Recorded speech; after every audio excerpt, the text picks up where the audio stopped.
Cúpula do BRICS convida 6 países para ingressarem no grupo e China aceita discutir Brasil no Conselho de Segurança da ONU. CPMI quebra sigilos do hacker Walter Delgatti, da deputada Carla Zambelli e a reconvocação do ex-ajudante de ordens Mauro Cid. Polícia Civil do Distrito Federal faz operação contra um filho do ex-presidente Jair Bolsonaro acusado de lavagem de dinheiro. Presidente russo Vladimir Putin promete investigar queda de avião que provocou morte do comandante do grupo Wagner. Polícia divulga imagens do ônibus que transportava corintianos que voltavam a São Paulo depois de um jogo em Minas Gerais. Brasileiro agora vai poder monitorar estoques de remédios disponíveis nas farmácias do SUS. Dormir com pets pode causar efeitos colaterais à saúde, tanto dos donos como dos pets. E um projeto de estudantes prova que é possível acelerar a produção de morangos. Agora no Jornal das 22.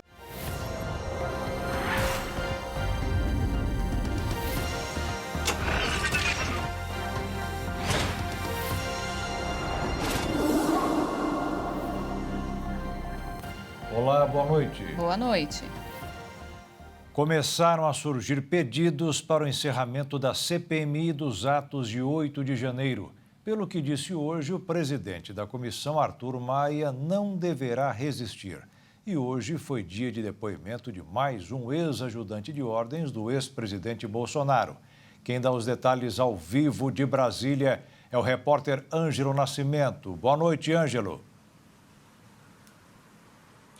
Oi, Jaqueto, Beatriz, boa noite para vocês, boa noite para todo mundo que está acompanhando a gente. Mais um dia bastante movimentado aqui na capital federal e por conta desses trabalhos da CPMI de 8 de janeiro, que hoje ouviu então o depoimento do militar Luiz Marcos dos Reis, ele que inclusive foi um ajudante de ordens durante a gestão do ex-presidente Jair Bolsonaro aqui no Palácio do Planalto. Ele trouxe inclusive alguns detalhes ali reveladores, ao conhecimento dos parlamentares, lembrando que ele está preso desde maio por uma suposta participação em um suposto esquema que teria fraudado o cartão de vacinação do ex-presidente Jair Bolsonaro e também de familiares ali do ex-chefe do executivo. Um ponto que ele trouxe então para os parlamentares, a gente pode destacar, é o seguinte: ele negou que teria participado então desse suposto esquema que teria fraudado esses cartões de vacinação, mas ele admitiu que esteve aqui em Brasília, mais precisamente na área central, na esplanada dos ministérios, no dia 8 de janeiro, e que teria inclusive subido a rampa do Congresso Nacional, a cúpula do Congresso, e que a participação dele só teria se resumido a esse fato, E ele, inclusive, classificou, então, essa participação como um ato impensado, descartou, então, que sabia do que estava previsto para acontecer naquele dia e que não participou da invasão aos prédios públicos aqui da capital do país. Uma outra coisa também que ele esclareceu é sobre as movimentações atípicas que, inclusive, foram identificadas ali pelo COAF, pelo menos R$70 mil. E, segundo ele admitiu que, de fato, então, fez a transferência desse valor para o tenente-coronel Mauro Cid, que também era um ajudante de ordens aqui do Palácio do Planalto. Segundo ele, esse valor era referente a um carro que pertencia ao tenente-coronel, que teria pedido para ele, então, fazer a divulgação na internet da venda. E aí, uma vez que fez a venda, recebeu esse valor e aí transferiu integralmente para a conta de Mauro Cid, já que o carro pertencia a ele, o valor também pertencia ali ao tenente-coronel. Ele também foi questionado sobre pagamentos que ele poderia ter realizado ali para o ex-presidente Jair Bolsonaro ou para familiares do próprio ex-chefe do executivo. Ele disse que sim, fez o pagamento, por exemplo, de um boleto bancário e que esse boleto bancário, então, era referente ali à mensalidade escolar da filha mais nova do ex-presidente da República. Logo depois disso, ele se calou, ou seja, não quis mais responder aos questionamentos dos parlamentares em relação a esse tema. Fato é que, por conta disso, teve uma movimentação muito grande, bate-boca ali entre os parlamentares. E um dos parlamentares, inclusive, que bateu boca com outro parlamentar da CPMI foi Marcos Rogério, o senador. E no final ele falou o seguinte, que para ele a CPMI perdeu o objetivo e perdeu o foco. E por conta disso, então, já deve prosseguir para a conclusão desses trabalhos. A gente vai acompanhar essa fala dele. Você não pode ficar ali pegando, não, olha aqui o relatório do COAF, diz aqui que você movimentou R$3 mil, R$5 mil, R$10 mil. Aí ele traz lá os extratos bancários e falou, olha, houve aqui recebimento, houve pagamento, não, isso aí não interessa. Então, assim, são narrativas. Então, eu acho que a CPI tem perdido o foco, tem perdido o objetivo, e se ela não tem mais o que fazer com relação ao 8 de janeiro, melhor que não continue.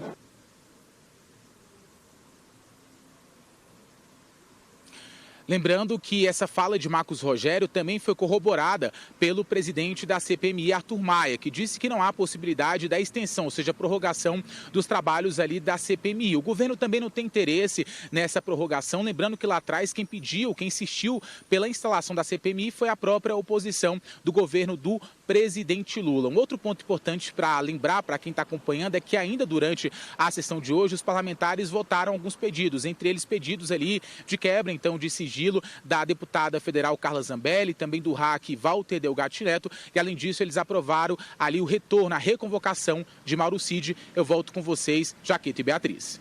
Jair Renan, conhecido como filho 04 do ex-presidente Jair Bolsonaro, foi alvo de mandado de busca e apreensão na manhã de hoje. A operação realizada pela Polícia Civil do Distrito Federal investiga um grupo que pratica crimes de estelionato, falsificação de documentos, sonegação fiscal e lavagem de dinheiro. Os agentes cumpriram mandados em 2 endereços ligados a Jair Renan. O primeiro deles, sua residência oficial, um apartamento em Balneário Camboriú, em Santa Catarina. O outro em Brasília, um prédio no sudoeste, área nobre da capital federal.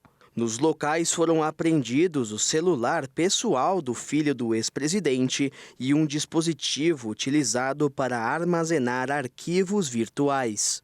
Além do mandado contra Jair Renan, os agentes também cumpriram outras 5 ordens judiciais de busca e apreensão e 2 de prisão. Contra Maciel Carvalho, amigo e instrutor de tiro de Renan, e Eduardo Alves dos Santos, que está foragido. De acordo com as investigações, Maciel Carvalho é o mentor do esquema. Durante a operação, a polícia notou que alguns documentos de Maciel apresentavam pequenas alterações nos nomes e outros na data de nascimento. Maciel Carvalho já foi alvo de 2 ações da Polícia Civil do Distrito Federal neste ano. Em janeiro, ele chegou a ser preso por vender armas ilegalmente e forjar documentos para ter registro de colecionador, atirador desportivo e caçador. Na ocasião, a polícia encontrou em um de seus endereços uma loja irregular de armas, munições e acessórios. Na época, foram apreendidas 15 pistolas 9mm e 2 rifles calibre 22, avaliados em cerca de R$75 mil. Além de mais de 200 munições, aparelhos celulares, computadores e documentos. Por meio de seus advogados, Maciel disse que a narrativa apresentada pela polícia não condiz com a verdade e que tudo será esclarecido perante a autoridade competente. Segundo as investigações, o grupo formado por Jair Renan, Maciel e Eduardo Alves usava a identidade de pessoas que nunca existiram para abrir contas bancárias e assim representar essas pessoas e fugir de responsabilidades com órgãos públicos ou com dívidas como pessoas jurídicas. Além de forjar relações de faturamento e outros documentos das empresas investigadas, usando dados de contadores sem o consentimento deles. O senador Flávio Bolsonaro, irmão de Jair Renan por parte de pai, se pronunciou sobre a situação. Flávio disse que não tem sentido seu irmão ser investigado por lavar dinheiro, já que ele não tem lugar nem para cair morto. Nesta quinta-feira, o país bateu recorde de temperaturas. Os termômetros marcaram 40 graus em vários estados do Brasil. O calor é intenso e a situação fica mais difícil para quem precisa embarcar num coletivo sem ar-condicionado.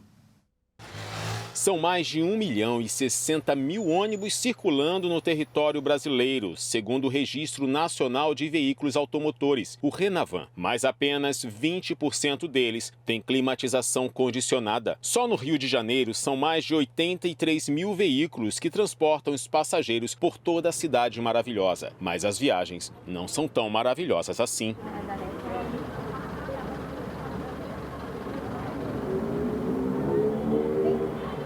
A A Prefeitura do Rio, por meio da Secretaria Municipal de Transportes, estabeleceu em 12 de julho deste ano, no Diário Oficial do município, os critérios de instalação e aferição dos sensores de ar-condicionado nos ônibus municipais. A Secretaria vai considerar ligado e em bom funcionamento o equipamento que reduz a temperatura no interior do veículo em, no mínimo, 8 graus Celsius, em comparação com a temperatura externa ao veículo em cada viagem, não ultrapassando a marca de 24 graus Celsius. Mas mesmo assim, nesses últimos dias, com os termômetros perto dos 40 graus, os cariocas estão passando um sufoco no trânsito. Nunca tem ar-condicionado e num dia de hoje é bem pesado. E hoje muito quente, não tem como você pagar a passagem, fica cobrando de tudo, mas em compensação a gente não consegue. Ele fica levantando aquele negócio lá em cima, levanta aquela tampa, mas não adianta de nada.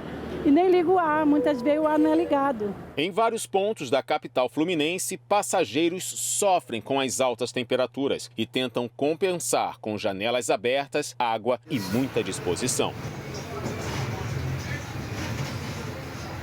Tem essa dificuldade, né? Diariamente a gente que sai para trabalhar, às vezes quer chegar num evento, só que demora muito. Além do ônibus demorar, o transporte público é muito quente. Acaba que a gente chega, olha, situação suado, chega o estresse do dia a dia, então é muito complicado mesmo o transporte no Rio de Janeiro. Tá muito ruim mesmo. Hoje foi demais do calor e a gente tá assim, vai porque precisa, mas se pudesse a gente não iria pegar esse ônibus, né?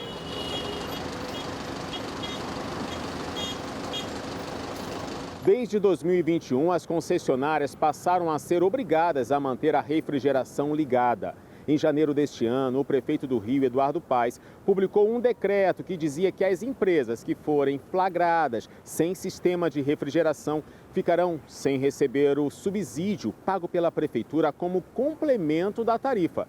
E desde o dia 12 do mês de julho, os veículos deverão compartilhar os dados de climatização dos sensores de temperatura embarcados em tempo real com a secretaria. Eu ando de ônibus todos os dias para ir para o trabalho e voltar e eu nunca vi ninguém fiscalizando. E assim, é raro a gente encontrar um ônibus com ar-condicionado funcionando. Então eu acho que a fiscalização realmente não está ocorrendo. A gente não tem ar-condicionado quase ônibus nenhum.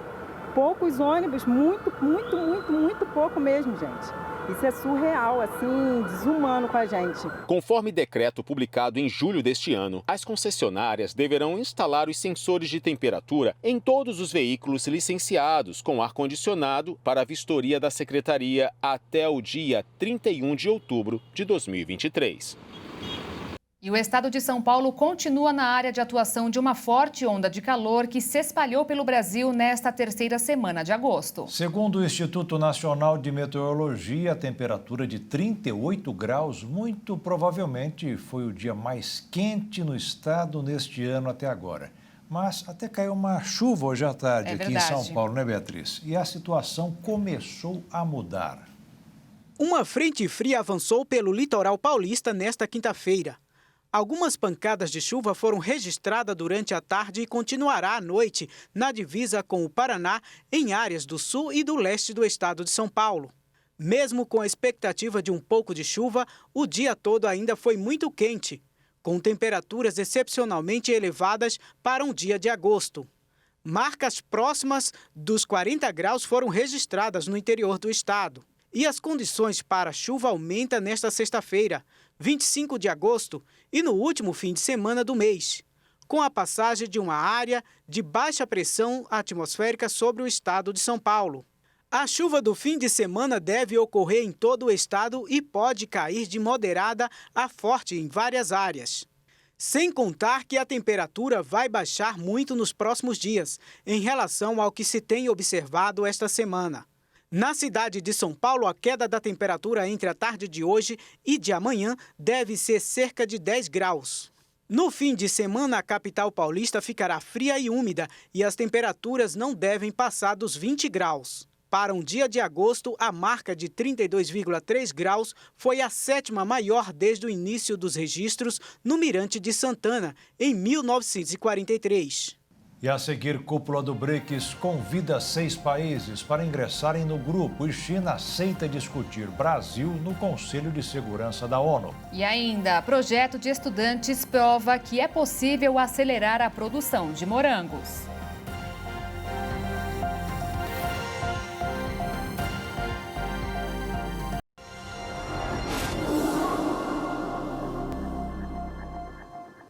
Hoje foi o último dia da cúpula do BRICS na África do Sul. O assunto principal foi o convite para que 6 países ingressem no grupo dos países emergentes. Mas também chamou a atenção a posição da China, que agora admite conversar sobre o ingresso do Brasil no Conselho de Segurança da ONU.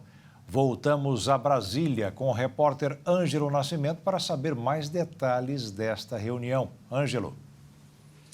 Olha, Jaqueto, que a gente pode dizer, se teve alguém que saiu com a vitória maiúscula, robusta, né, foi justamente a China, que teve os anseios ali atendidos, né, por parte ali dos países que formam o BRICS, né? A China tinha uma intenção muito grande, conseguir a ampliação do BRICS, aumentando então, colocando mais países, e conseguiu isso porque se aliou justamente ali com a Rússia. Mas na percepção de integrantes aqui do Palácio do Planalto, mesmo que a grande vitoriosa seja a China por conta dessa ampliação do BRICS, também há um saldo positivo para o governo brasileiro em meio a essas negociações. Só para lembrar de 2 pontos defendidos pelo presidente Lula, né, que acabaram sendo acolhidos ou parcialmente acolhidos ali por parte dos países. Primeiro, o seguinte, né, o governo brasileiro defendeu enfaticamente no caso, a utilização de moedas locais para transações comerciais. O que disse o BRICS? Olha, nós vamos tentar acolher e vamos estudar para ver a viabilidade, sim ou não. Uma outra questão, justamente a inclusão da Argentina a partir do próximo ano, junto a esses 6 países agora que foram convidados. Ou seja, até com uma vitória importante na percepção de interlocutores aqui do Planalto para o governo brasileiro. Qual foi o ponto-chave ali que fez a virada? No primeiro momento, então, a China conseguiu se aliar à Rússia. Isso foi bastante importante, já que a China quer mostrar robustez, ou seja, grandeza nessa disputa que tem com os Estados Unidos, que é uma grande potência. Depois, foi a vez, então, da China ter que convencer os outros integrantes do bloco, a África do Sul, a Índia e no caso, o Brasil, que eram contrários à inclusão desses países. Conseguiu isso porque a China disse que vai defender e fez essa defesa pública, então, para a inclusão do Brasil no Conselho de Segurança da ONU, que é de interesse do Brasil. Então, diante disso, o Brasil acabou cedendo, então, a isso colocado ali pela China, a essa pressão. Então, um ponto importante também, que foi minimizado por parte de integrantes aqui do Palácio do Planalto, é porque alguns desses países, 6, alguns têm um regime ali ditatorial, como o Emirados Árabes. Então, segundo eles, é o seguinte,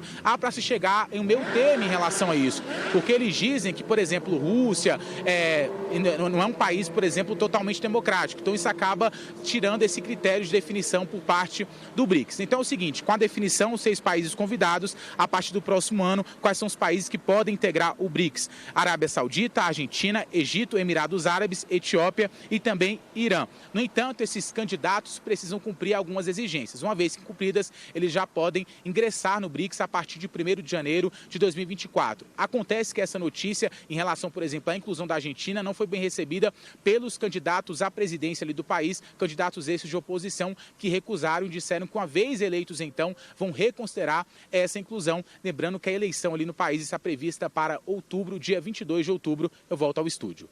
O Senado confirmou hoje a medida provisória aprovada ontem pela Câmara, que reajustou o salário mínimo para R$ 1.320. A MP perderia validade na próxima segunda-feira. Nesta medida estão incluídos 2 itens. Um, que restabelece a política de aumentos reais para o salário mínimo, e outro que isenta do imposto de renda os salários de até 2 mínimos, o que hoje representa R$ 2.640. A medida agora segue para a sanção do presidente Lula. E o presidente da Câmara dos Deputados, Arthur Lira, voltou a criticar a manobra do governo de incluir em uma medida provisória sobre o salário mínimo a taxação de dinheiro mantido em contas do exterior. Lira classificou o assunto como o maior jabuti da história recente. É aquela decisão difícil de engolir. Segundo ele, é preciso discutir melhor a questão. Foi o que provocou o comentário do ministro da Fazenda, Fernando Haddad, de que o presidente da Câmara está com muito poder. As relações chegaram até a ficar abaladas. Uma pesquisa mostrou que metade dos consumidores com nome sujo no país não consegue sair do vermelho. E, segundo especialistas, o problema de muitos quase sempre é o mesmo: falta de educação financeira. Nas ruas, não é difícil encontrar quem tenha contas em atraso. Tá difícil, viu? Tô devendo tudo. Minha irmã é uma situação, porque como a gente tira de um lugar para colocar em outro. A gente vai empurrando do jeito que dá, né? A gente vai apertando de um lado, aperta do outro e assim vai. Pesquisa Genial Quest, realizada neste mês de agosto com um pouco mais de 2.000 pessoas, mostra que 56% dos brasileiros têm ou já tiveram o nome incluído no SPC Brasil e Serasa. E 51% ainda não conseguiram limpar seus nomes. O gerente da Serasa, Thiago Ramos, pontua as principais razões para a inadimplência. Você tem a inflação, que por mais que ela tenha oscilado nos últimos meses, ainda está num número elevado, e isso é o principal fator que corrói o poder de compra do brasileiro. Quando ele tem o poder de compra reduzido, inevitavelmente é necessário escolher aonde vai o seu dinheiro. A prioridade normalmente são as contas básicas, como aluguel, mercado, água, luz e gás. O resto acaba postergado, especialmente por quem tem rendimentos menores. A maior parte dos consumidores com nome sujo recebe de 1 a 5 salários mínimos, segundo o estudo Genial Quest. Pessoas que muitas vezes não sabem como enxugar as contas para honrar a dívida acumulada. Mas a mestre em educação financeira, Cíntia Sena, diz que sempre é possível encontrar uma saída. Explica que, para isso, é preciso primeiro entender o que gerou o endividamento. A partir desse momento, já entendi. Pode ser um desemprego, pode ser uma compra que a gente fez no momento que não era para ter sido realizado. Agora a gente vai começar a resolver o problema, resolver a situação de posse dessa informação. Depois é necessário avaliar ganhos e demanda de gastos para entender se o orçamento bate. Se não, já pode ser mais um indicador que, mesmo que eu tente buscar resolver as dívidas, o meu padrão de vida, a minha estrutura de orçamento, ela não está bacana, porque ela já falta, mesmo eu não tendo dívida nenhuma. Agora, se ele estiver negativo, a gente vai ter que ir para uma ação que a gente chama de faxina financeira. Ou seja, vou ter que olhar quais desses gastos eu vou ter que eliminar, diminuir, talvez cortar de vez, para eu conseguir fazer com que essa estrutura fique positiva. E, a partir disso, eu consigo pensar numa estratégia de sair dessa inadimplência. Pode ser que eu tenha, às vezes, muitas coisas na minha casa que eu não uso, que esteja ali parado, que eu possa trazer como um instrumento de geração de uma renda. Assim, pode se tornar possível começar a renegociação de dívidas. O próprio Serasa tem programas para isso. Quem tem facilidade com computador ou celular, negocia sem sair de casa, acessando o nosso site, serasa.com.br, ou baixando o aplicativo Serasa. Quem não tem facilidade ou não tem acesso a computador ou celular, não fica de fora, pode ir a qualquer agência dos Correios em todo o país. E não importa o valor da dívida nem o montante disponível para o pagamento. A Rosane, por exemplo, está desempregada, mas resolveu vender doces na rua para sair do vermelho. 5 paçoquinhas, 2 fines, esse é R$10, também tem um de 5, que é com 5 paçoquinhas, e também tem a paçoquinha solta. Ela diz que já faz tempo que está com o nome sujo, mas agora já começou a negociação com a Serasa. Eu tô ansiosa para limpar o nome. Vai chegar lá? Vou. De pouquinho em pouquinho, de paçoca em paçoca. De paçoca em paçoca. Obrigada, tchau. O governo federal também criou o programa Desenrola Brasil para reduzir os números da inadimplência. Mas a especialista em finanças diz que, mais do que sair do vermelho, a população precisa transformar o comportamento com educação financeira. Precisa, sim, ter muito mais iniciativas de fomentar essa educação que, infelizmente, a gente não teve na base escolar, não tivemos muitas das vezes com a nossa família. É algo que está começando agora, a gente vai produzir ainda resultados para as próximas gerações, só que nas gerações que já estão aí lidando com essa ferramenta chamada dinheiro, essa ferramenta chamada crédito, precisa sim conhecer, aprender, para que elas possam sair e não voltar mais.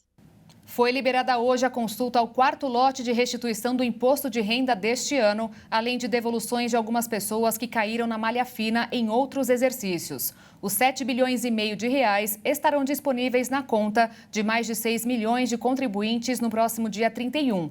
É bom saber que o dinheiro fica disponível pelo período de 1 ano nas agências do Banco do Brasil. O 5º e último lote de restituição deverá sair no mês que vem. No mercado financeiro, em dia de agenda vazia aqui no Brasil, os investidores repercutiram a divulgação de alguns dados econômicos dos Estados Unidos e seguiram atentos ao simpósio de Jackson Hole, um evento que reúne diversas autoridades políticas e da economia para falar sobre a economia do país. O que fez o dólar subir 0,51%, fechando em R$ 4,87. E a Bolsa de Valores fechou em queda nesta quinta-feira, de 0,94% aos 117.025 pontos. O número de ligações abusivas de telemarketing caiu 41% desde maio do ano passado. A queda aconteceu depois que a Agência Nacional de Telecomunicações implantou diversas medidas para acabar com as chamadas que eram feitas por robôs e não duravam menos do que 3 segundos. Mais de 88 bilhões de ligações curtas deixaram de ser feitas neste período. Isso dá pelo menos 400 ligações por pessoa aqui no Brasil. Os acadêmicos do curso de agronomia da Unigran realizaram um experimento inovador. Através de iluminação artificial, diminuíram o tempo de transplantio de mudas de morango, aumentando a produtividade. Cíntia é acadêmica do curso de agronomia da Unigran e realizou um experimento inovador durante o seu trabalho de conclusão de curso, o TCC. A utilização de lâmpadas especiais em ambiente indoor proporcionou a produção de mudas de morango para o transplantio em 15 dias já com fruto, diferente do convencional. A luz de LED, que é a luz espectro, ela dá uma imitação do que seria os raios UV, né? Não é exatamente o raio que a gente encontra da luz do sol, mas ela é uma imitação, o que auxilia ainda mais na produção da fotossíntese da planta e tudo mais. Conseguimos diminuir a quantidade de tempo para poder produzir o morango. O que levaria no solo de 45 a 60 dias mais ou menos, conseguimos lá na luz, em 20 dias já tínhamos fruto. A acadêmica explica que experimentou diversas formas de cultivo de morango em 3 alturas diferentes e depois transplantadas em uma estufa com canteiro, vaso com areia e hidroponia. A gente teve o teste na hidroponia, no canteiro e por gotejamento no vaso com areia. O nosso maior resultado foi na hidroponia, portanto, tiramos do solo e também do vaso. Então, demos continuidade com o projeto até hoje. Por ser um ambiente controlado, a qualidade da planta se torna bem melhor, livrando de certa forma de pragas e doenças. Toda a pesquisa foi orientada pela professora Aline Borelli. Ela explicou que o trabalho traz inovação desse sistema de cultivo. Início é um espaço que o aluno pode aprender uma nova forma de cultivo, que é a nossa perspectiva do futuro. A agricultura tradicional ela vai se manter, ela vai evoluir, mas a gente tem outros jeitos de conduzir agora, que é o cultivo indoor, que é a produção mais controlada, otimizando o ambiente, não precisando tanto do espaço físico, do solo, nos nossos espaços territoriais e continuar produzindo cada vez mais uma produção de alimento de segurança, com qualidade. Então a gente traz essa inovação, tanto ali da produção indoor, quanto no sistema de cultivos que a gente tem aqui disponível para o aluno trabalhar. A sala de luz artificial está à disposição dos alunos e traz a possibilidade de aprender sobre essa novidade no setor de produção agrícola e expandir as oportunidades no mercado de trabalho após a formação acadêmica. O profissional futuro agrônomo aqui da Unigran, ele sai com essa inovação de sistemas de cultivos diferentes, com respostas bastante positivas para levar ao produtor e também buscando lá fora essa ponte de trazer essas ideias que a gente precisa aprender mais aqui dentro para sair mais capacitado possível. A pesquisa foi inédita na produção de morangos e, além disso, Dourados teve a primeira instituição de ensino a adquirir o sistema de produção em luz artificial e com vários sistemas de cultivos disponíveis para os alunos. E a seguir, o presidente russo Vladimir Putin promete investigar queda de avião que provocou morte do comandante do grupo Wagner. E veja também divulgada imagens do ônibus que transportava corintianos que voltavam a São Paulo depois de um jogo em Minas Gerais.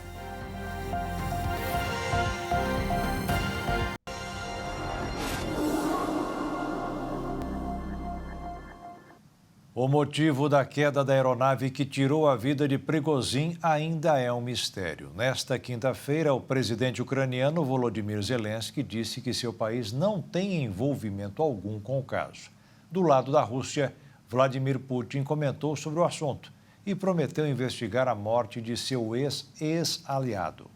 A primeira manifestação pública de uma autoridade russa sobre o caso não poderia ser de outra pessoa. Durante alguns comentários que foram ao ar em uma televisão estatal da Rússia, Vladimir Putin classificou o ex-líder do grupo Wagner como um empresário talentoso que cometeu alguns erros sérios em sua vida. Putin também ofereceu sinceras condolências à família do ex-mercenário e das outras 9 pessoas mortas na queda da aeronave. Vale ressaltar que Vladimir Putin e o ex-líder do grupo Wagner tinham amizade de longa data, antes dela praticamente acabar em junho deste ano. Os dois eram amigos desde que Putin começou na política na década de 90, na prefeitura de São Petersburgo, cidade natal de ambos. Lá, o restaurante do ex-mercenário atraía políticos e ele acabou fornecendo serviços de alimentação ao governo russo e ao Kremlin. Em meio ao mistério do que realmente aconteceu com a aeronave, o presidente ucraniano Volodymyr Zelensky disse que seu governo não tem nenhum envolvimento com o caso e que todo mundo sabe quem está envolvido nisso, dando a entender que Vladimir Putin e o exército russo teriam provocado a queda do avião. Enquanto ainda não existem informações oficiais, crescem as especulações sobre o que de fato aconteceu. Nesta quinta-feira, fontes do Serviço de Inteligência do Ministério da Defesa britânico afirmaram que a hipótese mais provável é de que a agência de inteligência da Rússia planejou e executou um atentado para matar o ex-líder do grupo Wagner. O presidente dos Estados Unidos, Donald Trump, se apresentou e foi fichado hoje pela Justiça de Atlanta. Trump é acusado de tentar fraudar as eleições presidenciais de 2020. De acordo com fontes próximas ao ex-presidente, a decisão foi tomada para fortalecer a sua defesa. Ele contratou um novo advogado que é considerado um dos melhores da área de defesa criminal no estado. No protocolo da Justiça americana, o ato de se entregar faz parte do processo de quando um acusado vai prestar depoimento. Em seguida, Trump ouviu as acusações e tirou foto. Para aguardar o julgamento em liberdade, pagou uma fiança equivalente a quase R$1 milhão. Além disso, o ex-presidente está impedido de publicar ameaças na internet e atrapalhar a justiça. A Polícia Civil de Minas Gerais divulgou nesta quinta-feira um vídeo que mostra o momento exato em que o ônibus que levava torcedores do Corinthians capotou na rodovia Fernão Dias, em Igarapé, na região metropolitana de Belo Horizonte, no último domingo. 7 pessoas morreram e outras ficaram feridas. Algumas ainda estão internadas. 43 torcedores retornavam a São Paulo após empate do Corinthians com o Cruzeiro por 1-1. No vídeo divulgado pela polícia, o motorista perdeu o controle em uma curva no trecho da rodovia Fernão Dias, bateu contra um barranco e capotou. Kleber Felipe Martins, de 39 anos, motorista da Martins Transportes, está internado com ferimentos graves. Segundo o Corinthians, o veículo trazia de volta para São Paulo torcedores das cidades de Taubaté, São José dos Campos, Jacareí, Pindamonhangaba e Caçapava. Eles tinham alugado um ônibus para ir até Belo Horizonte apoiar o time. Na última segunda-feira foi realizado o velório de 6 dos 7 torcedores mortos em cerimônia realizada no ginásio de esportes Professor Manuel César Ribeiro, em Pindamonhangaba. De acordo com a Agência Nacional de Transportes Terrestres, a viagem interestadual era irregular, uma vez que o ônibus não tinha registro nem autorização da agência responsável pela fiscalização do setor. Além disso, o cronotacógrafo caixa preta do veículo estava com o certificado de vistoria vencido. Isto impossibilita que um veículo grande transporte passageiros, como ocorreu no fim de semana. Até o momento que nós já colecionamos os autos de maneira oficial, que o motorista, ele de fato gritou que havia perdido os freios instantes antes do acidente e o ônibus impactou de forma violenta contra o barranco, capotando em seguida. O perito no local constatou preliminarmente que de fato havia esses defeitos no sistema de freios do ônibus. Corroborando a isso, verificou-se a ausência de sinais de frenagem, ou seja, o ônibus realmente bateu com a velocidade que vinha imprimindo, sem nenhum tipo de redução. Foram constatadas também no local algumas irregularidades nesse ônibus, tais como ausência de autorização da NTT para a condição de transporte de passageiro interestadual, pneus com o desgaste acima do limite permitido, ausência de cinto de segurança em alguns bancos. O Corinthians se dispôs a arcar com as despesas dos familiares e custos de viagem e translado.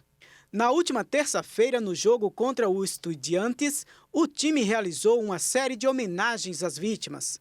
O mesmo ocorreu nas arquibancadas com faixas das torcidas organizadas em Itaquera. A equipe brasileira ganhou por 1-0.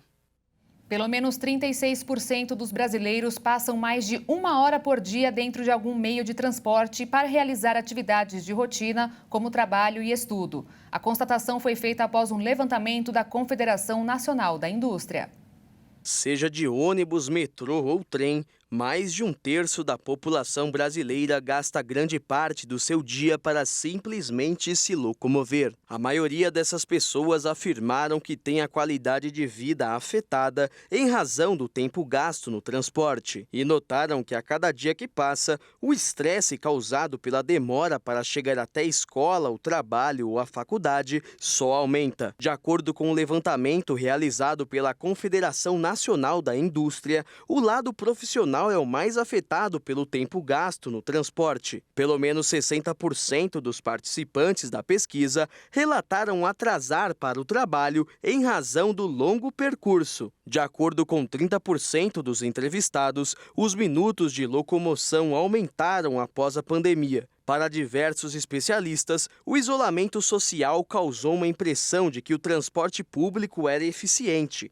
Porém, a realidade é que ele possuía uma demanda menor e, por isso, muitas vezes era uma mão na roda para muita gente. Segundo os desenvolvedores da pesquisa, o problema do transporte é comum nas grandes cidades, principalmente pelo fato dos automóveis disputarem espaço com ônibus e motos. E, no final das contas, todos os caminhos são afetados pelo aumento do trânsito e se locomovem lentamente. O levantamento feito pela CNI também mostrou que mais da metade dos brasileiros preferem utilizar carros por aplicativo ao invés de serviços públicos de transporte. Mais de 64% consideram o serviço oferecido por empresas de aplicativo como boas ou ótimas. Já o segundo meio melhor avaliado foi o metrô, com 58% de aprovação. Apesar da preferência pelos automóveis, o ônibus é o meio de transporte coletivo mais frequente utilizado pela população, pelo fato de ser mais barato. Porém, é também o coletivo que carrega a maior quantidade de reclamações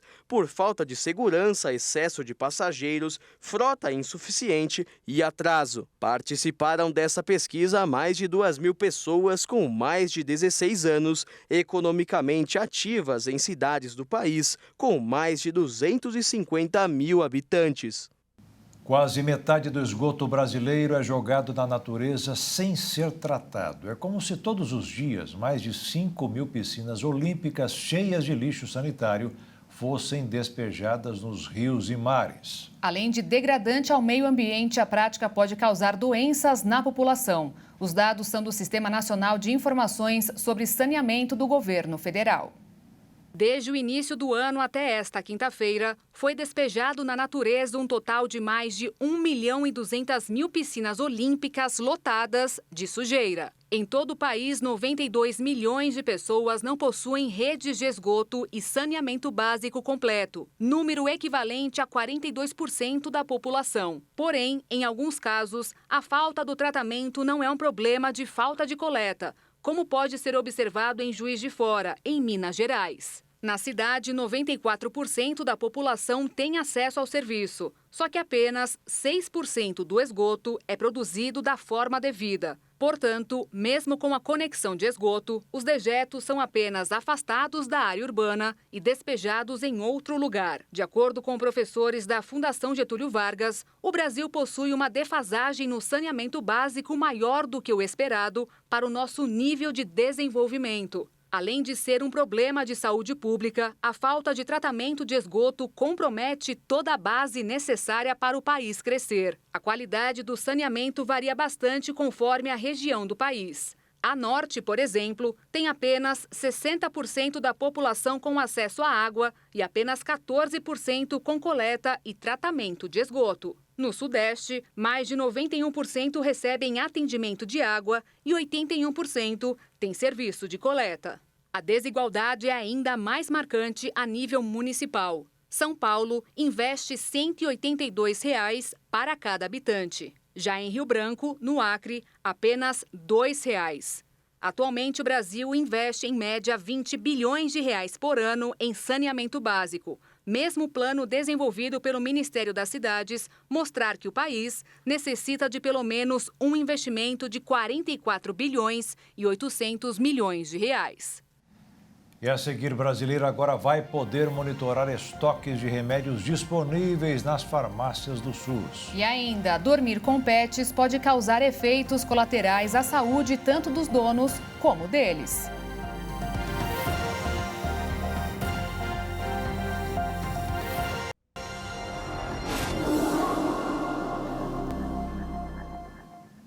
O SUS deverá disponibilizar os estoques de medicamentos pela internet a partir de janeiro de 2024. A nova lei publicada hoje no Diário Oficial da União determina que as farmácias públicas do Sistema Único de Saúde que estiverem sob sua gestão terão a obrigatoriedade de atualizar quinzenalmente os remédios disponíveis para deixar acessível ao cidadão comum.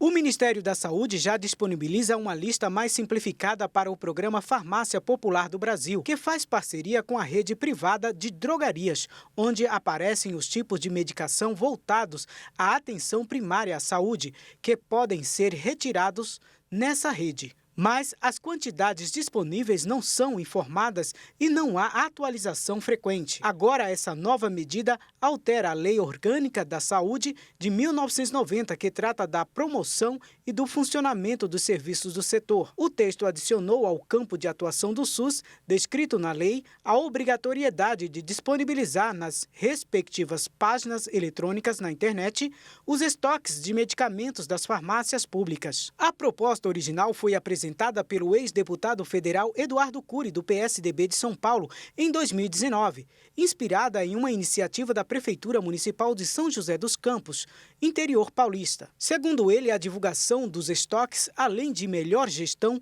na aquisição dos medicamentos, evitará o deslocamento desnecessário de pacientes, que perdem tempo e dinheiro nas visitas constantes às farmácias e não conseguem obter o remédio indicado, o que é, no fim das contas, um enorme desrespeito com os usuários da rede pública de saúde. Além das farmácias populares, também são geridas pelo SUS as farmácias hospitalares, as especializadas, que mantêm medicamentos de alto custo, e as farmácias das unidades básicas de saúde. Aumentaram os casos de coqueluche na Bolívia, fronteira com o Brasil. E por conta disso, aumentou também o alerta das autoridades de saúde de Mato Grosso do Sul.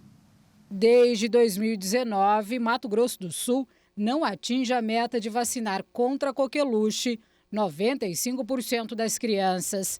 A baixa cobertura vacinal e o surto da doença na Bolívia levaram o Ministério da Saúde a emitir nota de alerta, principalmente para os estados fronteiriços. No dia 11, nós recebemos essa nota técnica de vinda do Ministério da Saúde, onde ele pede realmente para que nós fiquemos atentos. E ele descreve quais os estados, e Mato Grosso do Sul é um dos estados descritos ali, justamente por ser fronteira. Dados divulgados pelo Ministério da Saúde da Bolívia revelam que 8 pessoas morreram este ano por coqueluche. Até o dia 12 de agosto, o país registrou 779 casos confirmados e, deste total, 487 em crianças menores de 5 anos. Só este ano, o estado registrou 3 casos de coqueluche em crianças na faixa etária de 1 ano. O primeiro caso foi em Inocência, no mês de março. Os outros 2 em Água Clara, no mês de maio. O último óbito registrado em Mato Grosso do Sul por coqueluche foi em 2014. As vacinas que protegem contra a coqueluche são DTPA para grávidas acima da 20ª semana de gestação e para as crianças a pentavalente e a DTP. E mesmo que a criança tenha passado da idade recomendada, as vacinas estão disponíveis e ainda dá tempo de colocá-las em dia. É ideal que os pais procurem a unidade de saúde, é um ponto estratégico de vacinação. Lembrando que nós estamos aí com o projeto MS Vacina Mais, onde está tendo horários estendidos e pontos estratégicos fora da sala de vacina. Lembrando que nós não temos um intervalo máximo para as vacinas, nós temos intervalos preconizados mínimos. Então, mesmo que esteja em atraso, essa vacina será feita. O governo vetou um projeto aprovado pelo Congresso que obrigava estados e municípios a fornecerem uniformes aos alunos de escolas públicas. A explicação que está no Diário Oficial de hoje é que a medida é inconstitucional, porque prevê a distribuição sem dizer de onde vai sair o dinheiro. E no Rio de Janeiro, o problema é a merenda. A Defensoria Pública está cobrando um reajuste do valor do que é servido aos alunos. Hoje, para cada estudante de meio período, o Estado gasta apenas 76 centavos por dia. A Defensoria Pública do Rio de Janeiro está cobrando judicialmente que o Estado cumpra um acordo feito em 2016 para atualizar o valor da merenda escolar que é repassado às escolas. Segundo o órgão, o valor é insuficiente e está abaixo da inflação. Atualmente é repassado por merenda a quantia de R$ 2,20 por dia para cada aluno em tempo integral e 76 centavos para quem estuda em meio período. Porém, o núcleo de cálculos da Defensoria diz que o repasse atualizado deveria ser de R$ 3,90 para tempo integral e R$ 1,35 para alunos de meio período. Esses valores são quase o dobro do que é praticado atualmente. Vale lembrar que a maioria dos alunos dependem da merenda escolar e, muitas vezes, é a única refeição do dia. De acordo com os últimos dados do Sistema de Vigilância Alimentar e Nutricional, no último ano, o Rio de Janeiro registrou mais de 33 mil crianças de até 7 anos de idade abaixo do peso recomendado. A Defensoria pediu à Justiça que a Secretaria de Educação seja obrigada a publicar em até 30 dias uma resolução com os valores previstos. A FIFA abriu hoje um processo disciplinar contra o presidente da Federação Espanhola de Futebol, Luís Rubiales. Ele é acusado de violar o código disciplinar pelo beijo que deu na boca da jogadora Jennifer Hermoso no último domingo, durante a comemoração pela conquista do título mundial de futebol. Os dirigentes da FIFA marcaram uma reunião para amanhã para decidir uma eventual punição a Rubiales.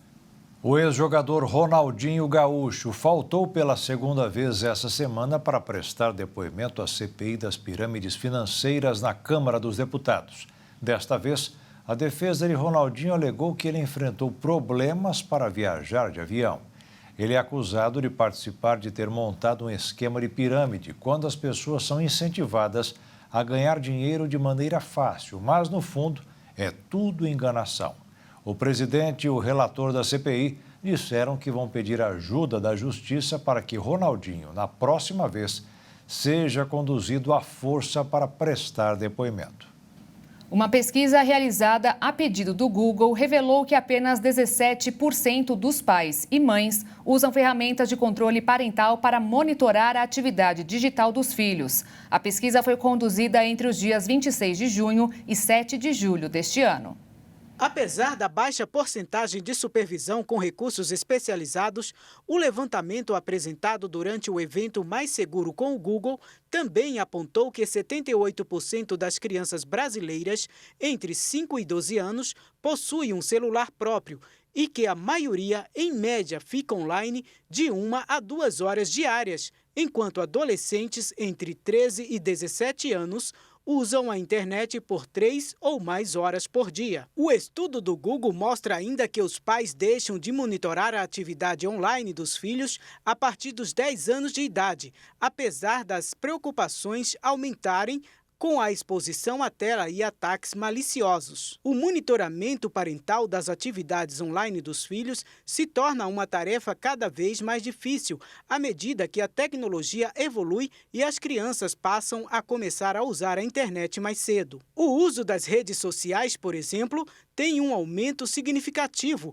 a partir dos 13 anos de idade e que mais de 70% dos adolescentes passam a incorporar o acesso a essas plataformas na rotina digital. O estudo também concluiu que a maioria das crianças já se deparou com algum problema envolvendo segurança online. Ainda assim, apenas 20% dos pais reconhecem que precisam aprimorar seus conhecimentos em cibersegurança. Entre as principais preocupações dos pais com os filhos na internet estão o compartilhamento de dados pessoais, 32%, assédio online, 38% e golpes, 16%. As técnicas mais utilizadas pelos pais que supervisionam os filhos na internet são o bloqueio de conteúdos específicos, 57%, e de sites, 56%, além do monitoramento de navegação na internet em tempo real, 49%, ou do histórico de pesquisa, 43%. Para a realização do estudo,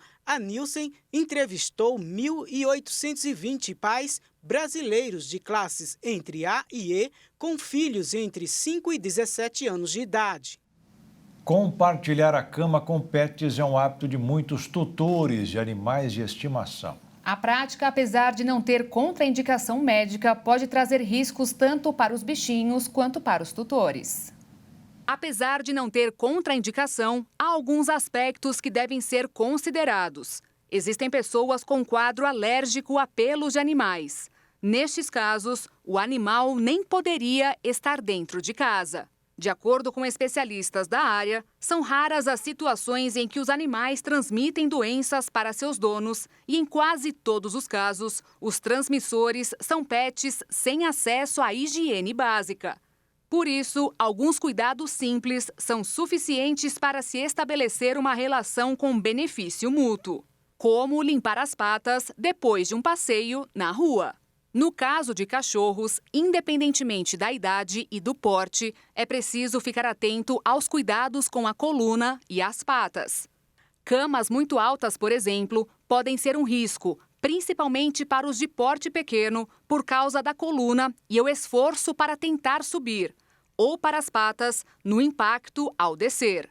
Outros cuidados veterinários necessários para o pet não transmitir doenças são manter as vacinas dos bichinhos em dia, principalmente a antirrábica, já que essa doença é uma zoonose. Recomenda-se também que estejam em dia a vacinação polivalente ou múltipla, além de estar com a aplicação de vermífugo e a profilaxia para ectoparasitas atualizadas. E sempre que o pet tiver sinais ou sintomas de doença, o tutor deve buscar auxílio veterinário para o correto diagnóstico e tratamento o mais rápido possível. Fazendo tudo isso, o seu animal ficará saudável e feliz, assim como você. E o Jornal das 22 termina aqui. Obrigada pela sua companhia, um ótimo fim de noite para você e até amanhã. Boa noite, fique na paz. Tchau.